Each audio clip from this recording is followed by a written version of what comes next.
প্রশ্নে বলছে log 2 log root e to the power whole square equal to what? প্রশ্নটি 41তম BCS preliminary পরীক্ষায় এসেছে। এখান থেকে আমরা লিখতে পারি log 2 log root e কে আমরা লিখতে পারি root e এর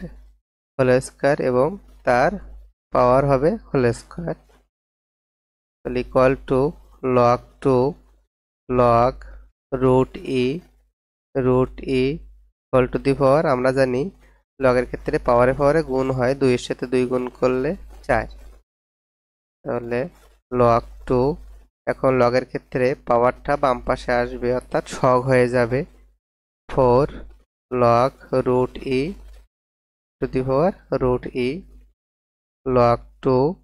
4 ইন্টু 1, লগের ক্ষেত্রে আমরা জানি বেজ এবং পাওয়ার যদি একই হয় তাহলে সেক্ষেত্রে log a two the power a এর মান হবে 1,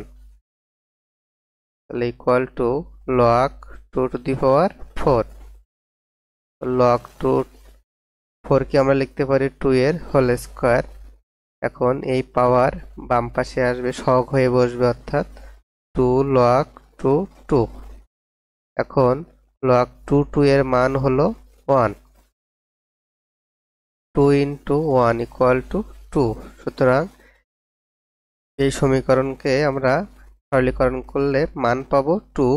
অপশনে আমাদের ঘ হলো সঠিক উত্তর। ধন্যবাদ সবাইকে।